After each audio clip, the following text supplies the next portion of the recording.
Hi, my name is Krista Germano. I'm the Senior Marketing Communications Manager for AWS Worldwide Public Sector, and I'm joined here today with Mike Davis. Mike Davis is the Storage Business Development Manager for AWS. Thanks for coming. It's great to be here, thanks. And the topic we're going to talk about today is digital preservation and archiving. So let's get started. Oftentimes when we think about storage, we think about backup and recovery. But where does archiving and digital preservation fit in? Right, great question. Archiving and digital preservation, there's really three main differences from traditional backup. The first might be that these assets or these files, this data has really intrinsic value to these institutions.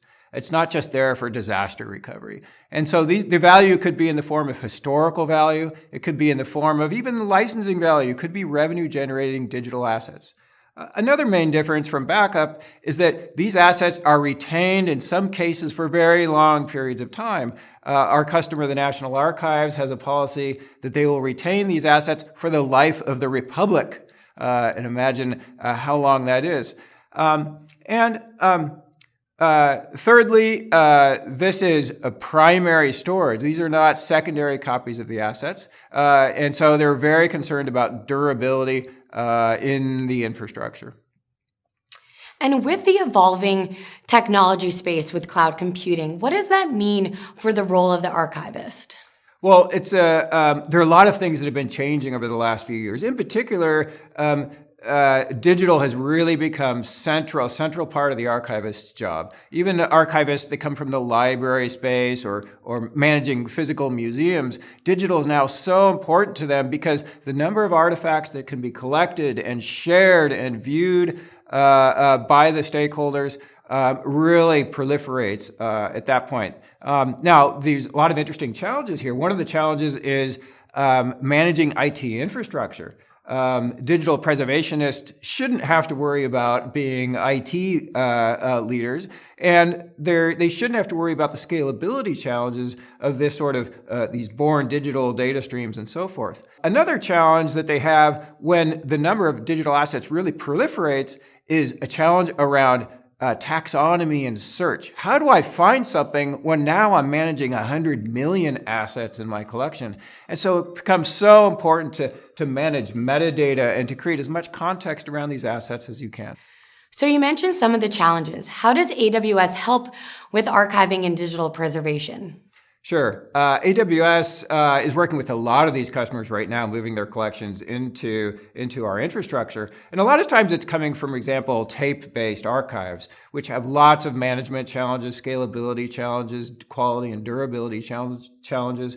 And that data often is coming in through our S3 API and eventually landing in Glacier. And what we're able to provide to these customers is so much better scalability, and we take a lot of the risks and the operational challenges off the table when they move their assets into us. But one of the most important things, the thing we see recurring again and again, is these customers are seeing the ability to extract more value from their assets and to create richer context and metadata here using AWS analytics capabilities. And so a lot of times when we approach these customers, we start with the conversation about what you can do with your assets once they're in the cloud using automatic transcription, transcribing, speech to text, facial recognition, and these kinds of capabilities to allow them to do a better job as archivists and provide a richer experience for their end users who are getting access to these assets. And can you share a couple customer examples from public sector of how they're using the AWS cloud for archiving and digital preservation? Sure. In fact, I just came over from a conference led by the White House Historical Association, who is a big customer of ours. A much larger public sector customer would be the National Archives or the Library of Congress. Both are working with us on these workflows and these archival solutions. Another example in the public sector in a slightly different space is NASA. And you can imagine across the science community, the need to retain lots of data for decades and decades for historical analysis, for example, for climate change. And these researchers are very keen to properly archive and manage.